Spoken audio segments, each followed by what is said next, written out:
আসসালামু আলাইকুম।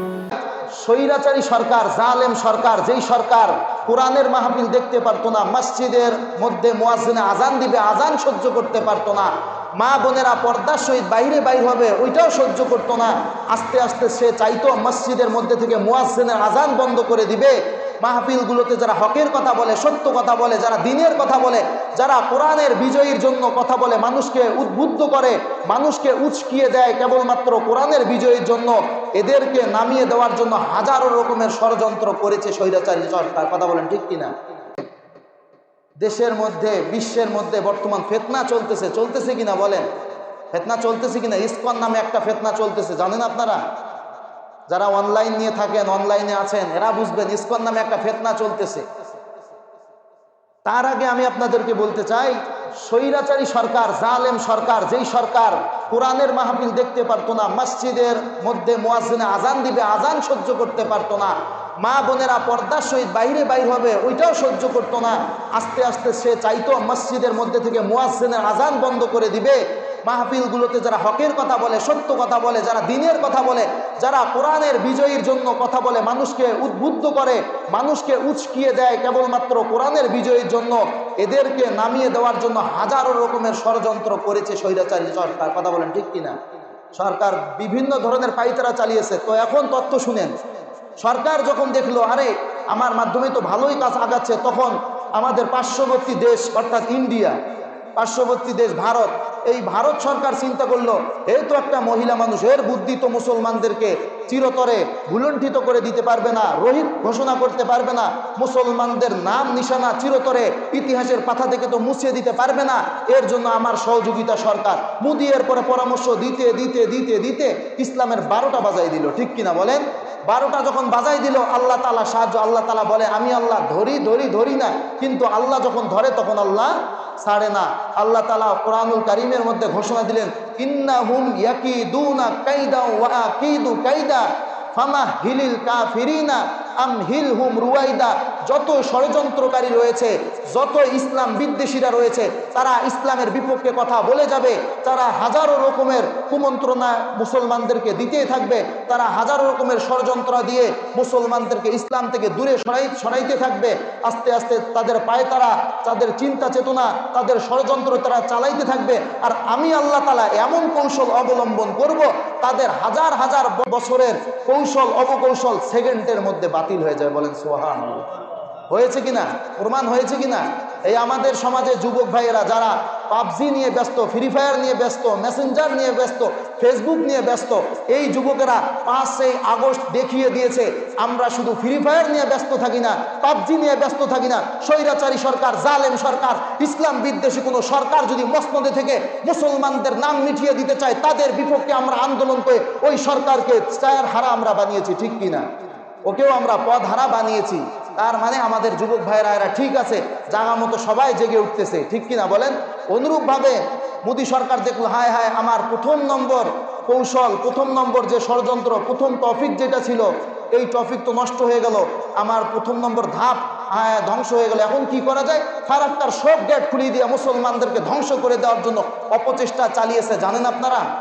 সব গেট খুলে দিয়েছে ইন্ডিয়াওয়ালারা। পানি যত গেট থাকে না কেন, ফারাক্কার সব গেট খুলে দিয়ে মুসলমানদেরকে পানির মধ্যে হাবুডুবু করে মেরে শেষ করে দিতে চেয়েছে, কিন্তু তারপরও পারে নাই। তার আগে একটা কথা বা ইতিহাস আপনাদেরকে বলতেছি। গুজরাট হাটে, এটা কার দখলে? মোদীদের দখলে। মোদীর দখলে কিনা? গুজরাট হাটে হাজার হাজার মুসলমানদেরকে নিজ হাতে কুপিয়ে হত্যা করেছে নরেন্দ্র মোদী। জানেন আপনারা? নিজ হাতে মুসলমানদের পবিত্র রক্ত জমিনের মধ্যে হরণ করেছে, পবিত্র রক্ত দিয়ে, মুসলমানদের রক্ত দিয়ে জমিনে ঢেউ চলতেছিল, এমন অবস্থা করেছে গুজরাট হাটের মুসলমানদের অবস্থা। আরো ইতিহাসের কথা আপনাদেরকে কি বলবো, যখন সেই অপবিত্র মোদী বাংলার জমিনে আসতে চাইলো, তখনই তো আলেম ওলামারা আন্দোলনে নামলো, তাই না? রাজপথের মধ্যে নামছে আলেম ওলামারা, যে কি, যেই নাপাক মোদী মুসলমানদের রক্ত খেয়ে, মুসলমানদের রক্ত বিনিশ করে দিয়ে মুসলমানদেরকে হত্যা করে যেই মোদী নাপাক হয়েছে, এমন অপবিত্র ব্যক্তি বাংলার পবিত্র জমিনে আমরা আসতে দিতে চাই না। এই কথা বলার সঙ্গে সঙ্গে হাজারো আলেম ওলামার হাতের মধ্যে হাত করা, সঙ্গে সঙ্গে তাদেরকে জেলের মধ্যে আবদ্ধ করলো। হাজারো চেষ্টা অপচেষ্টা করার পরেও যখন দেখলো না রে, যেই সরকার এই রকমের ষড়যন্ত্র করলো সেই সরকারের এখন পথ নাই, আলেম ওলামা সবাই বাইর হয়ে গেছে, নতুন করে এই ভারত বা দিল্লি বা পশ্চিম আফ্রিকা যাই বলেন না কেন, এরা নতুন করে একটা ষড়যন্ত্র শুরু করে দিয়েছে। ইসকন নামে একটা জাতিকে এরা উস্কিয়ে দিয়ে বলে মুসলমানদের বিরুদ্ধে লাগো। এরা এখন নতুন করে একটা ষড়যন্ত্র তৈরি করে মুসলমানদের বিরুদ্ধে হাজারো রকমের ষড়যন্ত্র তৈরি করে বলতেছে মুসলমানদেরকে নিষিদ্ধ ঘোষণা করো। মুসলমানদের কোনো নাম নিশানা ছিল না, ধর্ম যদি থাকে তাহলে সনাতন ধর্ম আছে। এরা নতুন বক্তব্য দিচ্ছে। এই চিন্ময় কৃষ্ণ দাস, আপনারা তো জানেন, তার তত্ত্বাবধানে আমাদের মুসলিম একজন আইনজীবীকে কুপিয়ে হত্যা করেছে। জানেন না এই কথা? নাম কি তার? ইসলাম আলী। কুপিয়ে হত্যা করেছে একজন মুসলিম আইনজীবী। অন্যায় দোষ কোনো কিছুই নাই। তাদের ষড়যন্ত্রটা শুনে রাখেন। রংপুরের মধ্যে এই চিন্ময় কৃষ্ণ, যার বাসা হচ্ছে চট্টগ্রামের মধ্যে, ও ভাষণে বলে, আরে আমাদের শক্তি হচ্ছে কেবলমাত্র ওই হাসিনা সরকারকে উজ্জীবিত করা। আর আমরা মুসলমান একটা কথা বলতে চাই, আমাদের কথা, আমাদের রাজনীতি হচ্ছে মদিনাওয়ালার রাজনীতি, আমাদের কথা হচ্ছে আল্লাহর কথা, আমাদের কথা হচ্ছে হাদিসের কথা। আমরা তো বলি না তোমরা সনাতন ধর্ম বাদ দাও, আমরা তো বলি না তোমরা হিন্দু ধর্ম বাদ দাও, আমরা তো বলি না তোমরা খ্রিস্টান ধর্ম বাদ দাও, কিন্তু আমরা যখন কোরআনের কথা বলি, হাদিসের কথা বলি, আল্লাহর রাসূলের কথা এই দুনিয়ার বুকে প্রতিষ্ঠা করার জন্য হাজারো রকমের বক্তব্য দেই, তখনই ওদের চুলকানি শুরু হয়ে যায়, ঠিক কিনা? এই কারণে আল্লাহ তাআলা বলেন বিসমিল্লাহির রহমানির রহিম, ইযা জাআল হাক্কু ওয়াজহাকাল বাতিল ইন্নাল বাতিলা কানা যাহুকা। আল্লাহ তাআলা বললেন যখন হক আসবে তখন বাতিলও আসবে, হক যেখানে সেখানে বাতিলও থাকবে। হকেরা সর্ব জায়গায় উজ্জীবিত হবে, হকেরা সর্ব জায়গায় বিজয়ী হবে, বাতিলেরা পরাজিত হবে। এই ঘোষণা আপনার আমার কারো না, এই ঘোষণা দিয়েছেন ওই রব, তিনি কে? আল্লাহ। সর্বজামানায় সর্বযুগে ইসলাম বিদ্বেষীরা ওরা বিদ্বেষ ঘোষণা করতে থাকবে, ওরা বিদ্বেষী পোষণ করতে থাকবে, ওরা মুসলমানদেরকে দেখতে পারবে না, কিন্তু এই চিন্তা চেতনা নিয়ে আমাদেরকে থাকা যাবে না। ওদের কাছে পারমাণবিক বোমা আছে, ওদের কাছে মিসাইল আছে, ওদের কাছে অস্ত্র আছে, ওদের কাছে যন্ত্র আছে, আমাদের মুসলমানদের কাছে কিছুই নাই। এই চিন্তা চেতনা থাকা যাবে না। উহুদ যুদ্ধের মধ্যে সাহাবা একরামের নমুনা এমন আছে, সাহাবা একরামরা পাঞ্জাবির উপরের পকেটের মধ্যে মেসওয়াক রাখছে। বেধর্মীরা দেখে, হায় সর্বনাশ, ওটা কি এমন জিনিস? সাহাবীরা কেবলমাত্র মেসওয়াক দিয়ে দাঁত মেসওয়াক করতেছে, নবীজি সুন্নত আদায় করতেছে। বেধর্মীরা কয়, হায় সর্বনাশ, যে যন্ত্র দিয়ে ওরা দাঁত মাজতেছে, দাঁত ধার দিতেছে, ওই দাঁত দিয়ে আমাদেরকে না কি করে ফেলবে। তো আল্লাহ তাআলা সামান্য মেসওয়াকের মাধ্যমে বেধর্মী গোষ্ঠীদের মাঝে ভয় ধরিয়ে দিয়েছেন। অনুরূপভাবে এখন যদি আপনি বসে থাকেন, এখন যদি আপনার চিন্তা চেতনা লো হয়ে থাকে, তাহলে উস্কানিমূলক যারা কথা বলে, কিছুদিন আগে এই ইসকন বাহির হওয়ার আগে রামগিরি নামক একজন ব্যক্তি, ভারতের মধ্যে যার বাসা, সে আমার নবীর উপর কটাক্ষ করেছে, আমার নবীর ইজ্জতের উপর ইজ্জত হানিমূলক কথা বলেছে। এই নামেও মুসলমানরা কোনো প্রতিবাদমূলক কিছু বলে নাই। বলেছে চট্টগ্রামওয়ালারা, বলেছে হাটাজারিওয়ালারা, বলেছে নানুপুরওয়ালারা, বলেছে পটিয়াওয়ালারা, বলেছে নাজিরহাটওয়ালারা, কিন্তু বাংলার জমিনের দিনাজপুরের অঞ্চল থেকে কোনো প্রতিবাদ তাদেরকে জানানো হয় নাই। তারা আস্তে আস্তে একের পর এক ষড়যন্ত্র চালিয়ে যাচ্ছে, আর আমরা চুপ থাকতেছি। আরে শুনে নেন, যদি বেধর্মীরা চিন্তা করে আরে জীবন যাবে তো যাবে, ওদের যদি জীবন দেওয়ার খাতিরে মুখে হাসি থাকে, আমি বলতে চাই তাদের হাসির থেকে ডবল গুণে হাসি আপনার থাকা দরকার, ঠিক কিনা? কারণ ওদের মৃত্যুর পরে জাহান্নাম সুনিশ্চিত, আর আমাদের মৃত্যুর পরে একজন শহীদ ইসলামের জন্য যদি কেউ জীবন দিয়ে দেয়, ইসলাম রক্ষার জন্য, কোরআন রক্ষার জন্য, আল্লাহর দিন দুনিয়ার বুকে প্রতিষ্ঠা করার জন্য কেউ যদি নিজের জীবন বিলীন করে দেয়, সে সুনিশ্চিত জান্নাতি। যখন একজন মুসলমান জানবে আমি মৃত্যুর পরে সঙ্গে সঙ্গে আল্লাহ ফেরেশতাদের মাধ্যমে আমাকে স্বাগতম জানায় জান্নাতে দিবে, আমার কোনো মৃত্যুর ভয় থাকতে পারে না, আমাদের কোনো মৃত্যুর ভয় থাকবেও না। আল্লামা মামুনুল হক সাহেব, শুনেছেন তো ওনার কথা? শুনেন নাই? জেলের মধ্যে ছিল মামুনুল হক সাহেব। আল্লামা খালেদ সাইফুল আইয়ুবী, নেটের মধ্যে সার্চ দিলে পাবেন। উনি যখন জেলের মধ্যে ছিলেন, জেল থেকে ওনার ভাই খালেদ সাইফুল আইয়ুবী, ইনিও একজন ইসলামিক স্কলার, ওনাকে বলছে, ভাই আমি জেল থেকে বাইর হই আর না হই, তুমি আমার উদ্দেশ্যে একটা বার্তা জাতিকে জানায় দিও। আমি মামুনুল হক এই জেলের মধ্যে থেকে নিঃস্ব হয়ে যেতে পারি, আমি মামুনুল হক এই জেলের মধ্যে থেকে আমি চিরতরে গোপন হয়ে যেতে পারি, তবে আমার লাশ যেখানেই থাক না কেন আমার কবর দেওয়ার দরকার নাই। হতে পারে ইসলামের শত্রুরা আমাকে কেটে দ্বিখণ্ডিত করে সমুদ্রে ভাসিয়ে দিবে, কাল কিয়ামতের ময়দানে আমি আল্লাহর সামনে একটা কথাই বলবো, আল্লাহ তোমার দিন রক্ষার্থে, তোমার ধর্ম রক্ষার্থে, তোমার রাসূলের উপর কটূক্তিকারীদের আন্দোলন করার কারণে আমাকে ওই জালেমেরা কারাবন্দী অবস্থায় রেখেছিল, ও আল্লাহ ওই জালেমেরা আমাকে শেষ করে দিয়েছে, আমি এই বিচার কারো কাছে দিতে চাই না, তোমার কাছে দিলাম, তুমি কি করবা করো। এইভাবে আল্লাহ মামুনুল হক জানিয়েছে। আমি আরেকটা পয়গাম দিয়েছি, আমার আপনার জীবন রাসূলের জীবনের থেকে দামি, আমার আপনার দাঁত মোবারক রাসূলের দাঁত মোবারক থেকে দামি।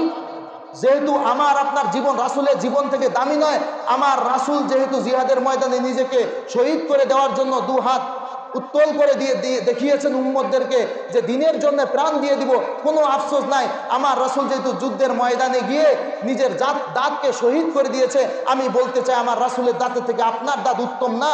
আমার রাসূল যদি ইসলাম ধর্ম প্রতিষ্ঠিত করার জন্য নিজের জন্মভূমি মক্কা মুকাররমা ছেড়ে মদিনায় গিয়ে অবস্থান করতে পারে, আমি বলতে চাই আপনাদের এই গ্রাম থেকে আপনারাও এখান থেকে ছুটে যেখানে মুজাহিদি ট্রেডিং হবে, যেখানে মুজাহিদরা একত্রিত হয়েছে, যেখান থেকে মুসলমানদের রাজ্য অর্থাৎ মুসলিম শাসক মুসলমানদেরকে জিহাদের জন্য ঘোষণা দিবে, সেখানে আমরা সকলে যাইতে প্রস্তুত আছি তো ইনশাআল্লাহ? আছি তো ইনশাআল্লাহ? যখনই মুসলিম শাসক আমাদেরকে ডাক দিবে তখনই সঙ্গে সঙ্গে তৈরি হয়ে যেতে হবে। সাহাবা একরামদের নমুনা কেমন ছিল? আর একজন সাহাবী বাসার মধ্যে নতুন বিবি আছে, বিবি বলতেছে স্বামী একবার আমাকে দেখে যাও, একবার দেখে যাও, কাল কিয়ামতের ময়দানে যেন আমি আল্লাহকে বলতে পারি আল্লাহ আমার স্বামী একে আমার সাথে দিয়ে দাও। স্বামী বলতেছে আমার নবী আমাকে ডাক দিয়েছে, ওইদিকে ইসলাম ধ্বংস হয়ে যাবে, ওইদিকে আমার রাসূল মনে হয় শহীদ হয়ে যাবে, আমি তোমার বিবির কথা কি শুনবো? শুনে নাই, বাসাও প্রবেশ করে নাই, সঙ্গে সঙ্গে জিহাদের মাঠে চলে গিয়েছে, যা নিজের জীবন বিলীন হয়ে গিয়েছে। অনেক সাহাবীর ইতিহাস আছে নিজের স্ত্রীর সাথে মেলামেশা করার কারণে ফরজ গোসল ওয়াজিব ওই গোসল না করে জিহাদের ময়দানে গিয়েছে। আর আমার আপনার বর্তমান অবস্থা দেখেন আর তাদের অবস্থার দিকে লক্ষ্য করেন। এই কারণে তো সাহাবা একরামদেরকে আল্লাহ তাআলা দুনিয়ার বুকে জান্নাতি সাহাবী হিসেবে ঘোষণা করেছেন। বলেন সুবহানাল্লাহ। তাহলে আমাদের কথা একটাই থাকবে, এই বেধর্মী ধর্ম বিদ্বেষীরা, ইসলাম বিদ্বেষীরা, মুসলিম বিদ্বেষীরা, ওদের বিপক্ষে আমাদের একটাই স্লোগান থাকবে, শুনে নাও, তোমরা যেমন নারীকে পছন্দ করো, তোমরা যেমন সুদকে পছন্দ করো, তোমরা যেমন মদ আসক্ত হয়ে মদ পান করে নারীর সাথে উলঙ্গপনা অবস্থায় নাচ গান ড্যান্স করতে পছন্দ করো, আমরা মুসলিম জাতিরা তোমাদেরকে জানিয়ে দিতে চাই, তোমাদের কাছে নিশা যেমন প্রিয়, তোমাদের কাছে নারী জাতি যেমন প্রিয়, আমাদের মুসলমানদের কাছে তার থেকে বেশি প্রিয় মৃত্যু। কথা বলেন ঠিক কি না? আমরা মৃত্যুকে কাম্য করব, কারণ আল্লাহ বলেছেন, আল্লাহর রাসূল বলেছেন তুহফাতুল মুমিনিনাল মাউত, মুমিনদের জন্য মৃত্যু হচ্ছে হাদিয়া স্বরূপ। মুমিনদের জন্য মৃত্যু কি? হাদিয়া স্বরূপ। মুমিনেরা মৃত্যু হওয়া বা না হওয়া নিয়ে কোনো চিন্তা করে না, ওদের মৃত্যু যত হয় তত ওরা শুকরিয়া আদায় করে, আল্লাহ দুনিয়াতে থাকলাম না, তার মানে আমার দ্বারা আর গুনাহ সংগঠিত হবে না। তাহলে শেষ একটা পয়গাম আপনাদেরকে জানিয়ে দিতে চাই, আল্লাহ একটাই জীবন দিয়েছে, আমাদের স্লোগান হবে এমন, আল্লাহ তুমি আমাকে একটা জীবন দিয়েছো, যদি দেখি তোমার ধর্মের উপরে, ইসলামের উপরে, কোরআনের উপরে কেউ আঘাত হানতেছে, তোমার দেওয়া একবার জীবন দিয়ে আমি তোমার রাস্তার মধ্যে গিয়ে আমার জীবন বিলীন করে দিব। ও আল্লাহ তুমি যদি আমাকে দ্বিতীয়বার আবার জীবন দাও, তোমার দেওয়া দ্বিতীয় জীবন দিয়ে আমি আবার ইসলাম বিদ্বেষী, মুসলমান বিদ্বেষী, কোরআন হাদিসের আইন যারা প্রতিষ্ঠিত করতে দেয় না, যারা কোরআন হাদিসের আইনওয়ালা বাংলার জমিন চায় না, আমি তাদের বিপক্ষে নিজেকে শেষ করে দিব।